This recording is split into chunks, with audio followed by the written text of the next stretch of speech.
കേരള സിലബസിൽ പഠിക്കുന്ന വിദ്യാർത്ഥികൾക്ക് എഞ്ചിനീയറിംഗ് പ്രവേശന പരീക്ഷയിൽ റാങ്ക് നിർണയിക്കുമ്പോൾ അവർ പിന്തള്ളപ്പെട്ടു പോകുന്നു എന്നതായിരുന്നു ഇവിടെ കുറച്ചു കാലമായി സജീവമായി ചർച്ച ചെയ്ത പ്രശ്നം. മാധ്യമങ്ങളിൽ ഇത് സംബന്ധിച്ച് വലിയ രീതിയിലുള്ള ചർച്ചകൾ ഉയർന്നു വന്നു. ഇതെല്ലാം കണക്കിലെടുത്തുകൊണ്ടാണ് കേരള സിലബസിൽ പഠിക്കുന്ന വിദ്യാർത്ഥികൾക്ക്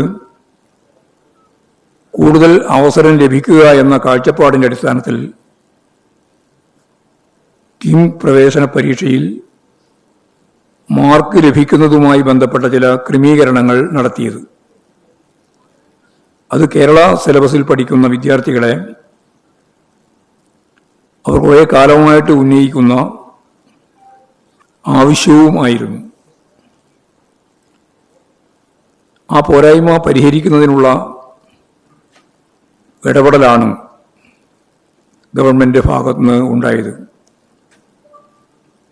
അതാണ് ഇപ്പോഴും കോടതി വിധിയിലൂടെ ഇല്ലാതായിരിക്കുന്നത്.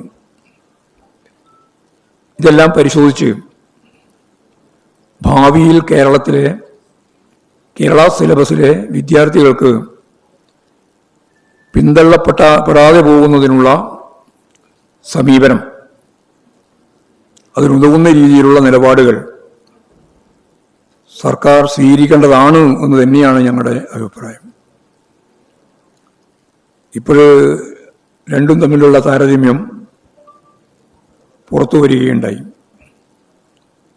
കേരള സിലബസിൽ പഠിക്കുന്ന കുട്ടികൾക്ക് എത്രത്തോളമാണ് നഷ്ടമുണ്ടാകുന്നത് എന്ന കാര്യം മാധ്യമങ്ങൾ തന്നെ ഇപ്പോൾ പുറത്ത് കൊണ്ടുവന്നിട്ടുണ്ട്. കേരള സിലബസുമായിട്ട് ബന്ധപ്പെട്ട് ഗവൺമെൻറ് ചൂണ്ടിക്കാണിച്ച രീതിയിൽ പ്രവേശനം ലഭിച്ചിരുന്നുവെങ്കിൽ അതിൽ 1ാം റാങ്ക് കിട്ടുമായിരുന്ന കുട്ടി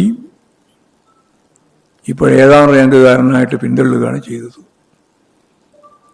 ഇതുൾപ്പെടെയുള്ള നിരവധി കുട്ടികളുടെ അവരുടെ പ്രതീക്ഷ അവർക്ക് പ്രയാസം സൃഷ്ടിക്കുന്ന രീതിയിൽ ആയി എന്നുള്ളതാണ് ഇപ്പോൾ ഉണ്ടായ ഒരു ചിത്രം.